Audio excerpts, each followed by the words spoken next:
what were you doing before with your staff that you had to adjust and start operating the way that you do now? Yeah, and I think it was just this mentality that I was so unbelievably busy that I couldn't do any of that stuff, which is not true. You know, you have gaps where you're going to be driving in between appointments. You can do it on Sundays. You can gap your schedule out in the morning on like a Wednesday morning. If you have a great production weekend and then you have to run on Tuesday, then you can take all Wednesday to do it. If you're in that entry spot where you're like, I'm just trying to get paid, but I do want to build a business, you've got to take a little bit of control. And I think the biggest thing was I would want them to hire them, contract them, make sure that they were ready to get up and running, talk to them about the lead stuff. And then I was like, hey, when they're ready to buy leads, I'll get on the phone with them and then we'll be ready to run tomorrow. You know, so I wasn't talking to anybody. And there's this 3 to 6 to 8 week process for some of these guys where they get contracted and they're like waiting for carriers and they don't know what to do. And I'm like, yeah, you girls need to be telling them what to do. And I wasn't talking to any agents. You know, so that's such a massive miss on my part where we could have been growing a lot faster if I would have been willing to step into an actual leadership role and like help the people that were asking for my help. Because that's what our job is. You know, it's the staff's job is not to hire people, get them leads, get them up and running, answer product questions. What a weird thing to ask them to do. You know, their staff, their support. That's not their job. So it was less of a like a one unit and a team and more of like, hey, I hope the girls can grow me $1 million agency while I run like crazy, you know, that's not how it works. So right. That was a big miss. And the warm market social media stuff, dude, is a game changer. You know, you cannot hear it possibly enough. And I didn't share that stuff because everybody's really judgy, right? Everyone's like to be all judgy and think and say what they have to say or whatever. It's like, hey, I'm just sharing the opportunity because it's literally changed my life in 12 months. You know, I'm not saying that you guys have to do it, but if I don't put it out there, I don't find Jake Conan. Jake Conan's a VP. He wrote 107 grand last month. And he was my warm market I went to college with. And I wasn't sharing the stuff. I literally found him because he reached out to me because he saw somebody tag me in a post, not even something that I shared myself. Yeah. So now if they don't do that and Jake doesn't see my numbers, I lose a guy that produces 100 grand. It's literally changed his life. He's building a massive agency, right, in a short span of time. So I don't have that guy on my team because I wasn't sharing anything. And what if I'd have found Jake 6 to 12 months before that? You know what I mean? Yeah, 100%. I think the other thing that people miss when you say things like, I was tagged in it and it wasn't even something that I was sharing, like it all starts with your personal production and your accountability and having the capital to employ people to help you build this business, because there are people out there that are willing to help. And then having that personal production there so that when I do post something, I want to tag Easton, or I'm looking for Easton's post to share and tag him because it brings the company to light as opposed to me, because I'm sure people look at your posts and they know you from high school or college, the standout athlete with this amazing work ethic, and say, of course, Easton can do it. But if I share everybody else's stuff, then it's okay, I know Easton can do it, but who are all these other random people that are having this success too? And then it creates this snowball effect where people are nosy by nature. So naturally they ask questions when they see things like that. But that's good stuff, man. I'm gonna, if you have time, just open it up to some questions here in a second. But before I do that, and you've given us a lot and I appreciate it, what's one thing that you would tell yourself if you had to go back and do it all over again, or that you make sure that you tell your agents so that they don't duplicate this one thing that you did to help them kind of get over that hurdle or get up and running or shorten their learning curve? So I think the first thing that I would remind myself when I was brand new starting is like, hey, remember that time that you're trying to make 500 grand in a year? Like, why are you pretending like this is going to be some simple thing where you're just going to do 20 grand every week and you're new? You know, like you're talking about, I was making 59 grand gross income a year and now I want to make 500. And I'm like a little confused on why it's so much harder, you know? And I did know that it was going to be hard. Again, I didn't know it was going to be like this. So I would just be like, dude, you need to buckle up and grow up and stop being so emotional, because you can definitely do it if you're working hard enough. but make sure that you're actually intentional about your training. So that literally segues me into the other thing I would tell myself is, hey, if you're going to reach out to people and get help and listen to trainings, maybe you should try like writing it down and studying it and applying it instead of just letting it go through your brain and immediately forgetting everything. So have a notebook with you. If you're on the road, I carried a run notebook with me. So when I would have a miss in an appointment, Oh yeah, I I heard would about literally that. write all that stuff down. All right, so the client said this was this age, this health, this income. This is how I set it up. This is what they said. I absolutely panicked and got kicked out. So now what do I do? So then I would call and get help. And for the longest time, I wasn't writing anything down and studying it and trying to change or implement.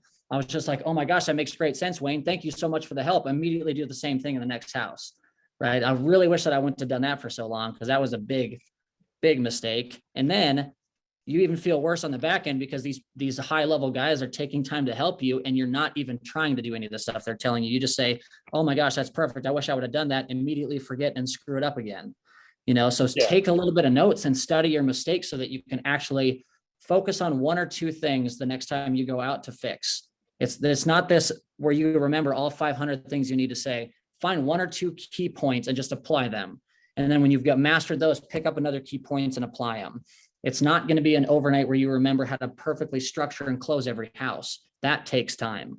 So I guess that's what I would tell myself. okay, cool. I appreciate it. Those are important. I've heard a lot about that notebook. I don't know why I didn't include it in the call earlier, but that is a great great habit for new agents to develop, and the things that it changes or it impacts is kind of invaluable. When you really sit back and think about it, because you'll never remember, especially at the end of the day, you won't remember that 10 o'clock appointment and what happened there, but you'll know you didn't close it and there was something that you were missing, but won't be able to convey it accurately because you didn't take the time to jot it down or even record it. I mean, today's day and age, you can record anything on your phone and just label it and shoot it over to whomever to dissect when you sit down and figure out how you're going to get from where you are to where you want to be. So that's good stuff. Does anybody have any questions for Easton while we have him for a few more minutes, and then we'll let him get back to his day, because obviously those appointments don't book themselves. I got a question for you, Easton. Thanks for all your knowledge too, man. I've learned a lot so far, a lot. You got it, Craig. What's up, dude? So the question I've got, I'm a little confused on how to really properly plan a travel trip and have the leads ready for you when you get there. Is that a 3-week out process, a 4-week out process? I'm really struggling with trying to figure that out. Yeah. So when you're first doing your initial, couple of travel trips, so I like to travel with a lead mix, right? So I'll have like 1 or 2 counties locked out direct mail wise, and I'll make sure that those counties have life supplements in them or second chance CRM. Because then when you travel, it's the final expense thing is something that, we kind of had to get good at, because that's like all that we had when I was new. So you had to order them 4 or 5 days in advance. And if you ever forgot, your lead flow was down on dial day, because we didn't have the surplus of leads in the CRM like we do now, so having access to just be able to buy 100 leads when you hit the ground and you land somewhere is wild. You don't really have to be that pre-planned, but when you're traveling, you never, ever want to try to travel like your actual driver flight time, that 11 a.m. to 4 p.m. That's like the best time to travel. If you're going to miss dial time, you've got to do it then. Taking a flight from 7 a.m. to 3:30 p.m. and like having this huge layover or whatever the situation is doesn't make any sense. And if it's ever more than 5 hours, I'll fly. Because again, that's my 11 to 4 drive time. I'm still going to be able to dial from 7:30 to 10:55 and from 4:15 to 9:30 or 9 p.m. or whatever, whenever people start telling you maybe it's getting a little bit late. But I want to have enough leads to book 30 appointments if it's a 3-day trip.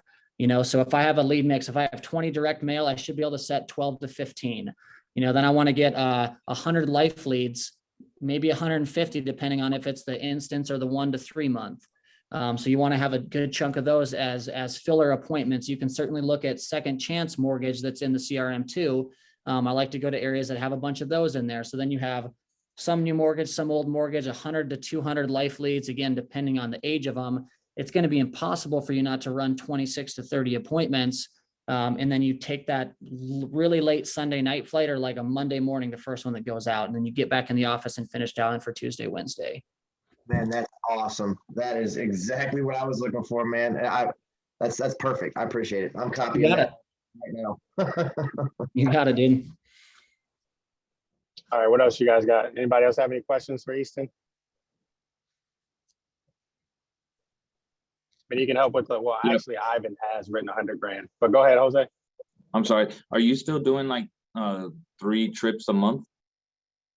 Yeah, I'll do 3 to 5. It just kind of depends on lead flow and what other stuff. Like we're kind of getting into a little bit of conference season. So lots of traveling for conferences. So I got to adjust for that.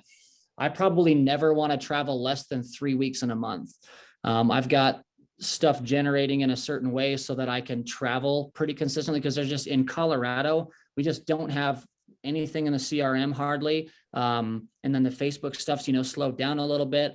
I like to travel and run anyway. You're way more focused. There's more leads in other places. So I just want to go where it's easy, right? Nobody likes to be on the phone for 12 hours. So why don't you just go somewhere where you can buy 200 of them and then go knock it out and be done by whatever, 5 or 6 PM, So I don't know if that answers your entire question. It does, But because yes, Craig asked the other part that I wanted to know.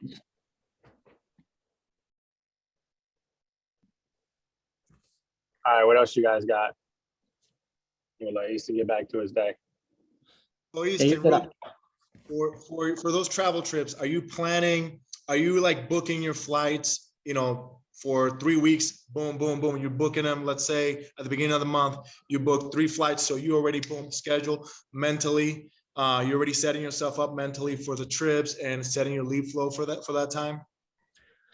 Yeah, that's a great question. So I will probably wait until I think I have enough leads to plan it. So if I have got 25 in, let's say 25, I try to have like 20 to 30 direct mail in wherever I'm traveling. Because again, I'm going to have less phone time because that 11 to 4 gap, I'm going to be driving or flying, so the direct mail, it's just less time on the phone. I mean, it is what it is. So I want to have 20 to 30 of those ready. And as soon as I have 20 or 30, then I can actually plan the trip out. But I want to have some kind of minimum of those that hit my CRM before I start booking. Now, there's tons of guys that travel for these life leads. People in Andrew's group are probably honestly the best at it. So I would do as much digging with those guys that are traveling to run the instance and the new, and figure out exactly how they're scheduling and how many they're getting on their trip. Because I've never taken a travel trip and only ran one lead source. I'll always have a mix wherever I go. So sometimes I'll just get up and go. Like a 48-hour notice to myself, like, hey, if I get like 10 to 15 dumped on and I already had 10 or 15, like, okay, we're going on Thursday, we're going to go tomorrow. So Wednesday night, I'll book my flight, schedule my hotel, grab my rental car, and then we're off. I make sure that I have that, again, that 11 to 4 window booked for all my traveling stuff, but I'll be very adaptable in my travel schedule if I need to be. So as far as talking about the importance of the notebook and helping it adjust my in-home stuff. So you still want to listen to every single training that comes out about different in-home scenarios, in-home closes. I'll go through stuff that Matt Smith put out 6-7 years ago because it's still applicable and it's still really good. So I want to hear how Matt would have done it, how Wayne would have done it, how Steve would have done it. Was that me? Am I frozen or is Easton frozen? Oh, can you hear me? Yeah. Okay. So I never want to put myself in a position where I think I'm at a certain level and I can't learn anything else. And I think that a big chunk of that came from Giordano, right? So Steve gets on every next level call and listens to training every single day. And the dude wrote 1.3 million. You think he needs to get on training to learn how to sell stuff? No, but he can pick up little tiny things that someone that does 20 or 25 grand may say something or posture themselves in a certain way that he never even thought of before. That's why I like to listen to all the different trainings, because I could hear something from somebody who's 2 months in. Oh my gosh, I wish I could remember. Zach had hired this guy and he had been here like 30 days. Brittany Jarrett's a great example, right? So I called and asked Brittany Jarrett how she was closing so much business. I'd already been here a year and she had been here like 3 months and she just was like already closing really high. And so I just called her and she was like, yeah, when I'm in the appointment, once they give me their health, I literally just tell them that I'm going to enter their information in the Eagle app, and it's going to tell me how much that they're allowed to get, and then tell them what the price is. And then she just shows it to them and says, are you good with this? Right. And I'm like, how simple is that? She literally just enters the stuff in, hits calculate, and is like, hey, do you want to do 30,000? Well, that's a little expensive. Okay. What about 25,000? How's that? Okay, cool. We'll do 25,000. And then it's over. You know, it's so simple. It's not this big drawn out, all these different things you have to say. It's just direct to the point. Hey, this is what we're going to do. I'm going to enter your stuff and it'll tell us how much you can get. And then we'll send it in, make sure you get approved. You want to do the 25 grand or the 30? And she just shows them, and then she closes them and picks up the check. So that's a great example of, you can never hear enough training, because she was brand new and she taught me how to do that, you know, from a simple final expense close like that. So I like that kind of stuff. That notebook thing, when you're reaching out to, you know, different top producers or your manager, you can be so unbelievably thorough on where your mistake is, and they can always find it. Like, okay, did you even ask where their kids live, or if they have grandkids, or if they're married, or what their job is? No, I didn't ask any of that stuff. Okay, got it. So on the next house you go into, when you run into this situation, I need you to ask these 5 questions so that she can understand that her daughter can't come up with 15 to 30 grand because she makes 36 grand a year. So how would she possibly be able to do that? You know? And so it allowed me to get very specific questions for different scenarios. And then I can position myself in every house where I don't want to say like back them into a corner or anything. But they literally can't say anything else besides yes if they spend 15 minutes explaining to you what's going to happen without it, right? As long as you don't make it too expensive. So I know that was a lot, but hopefully that was helpful.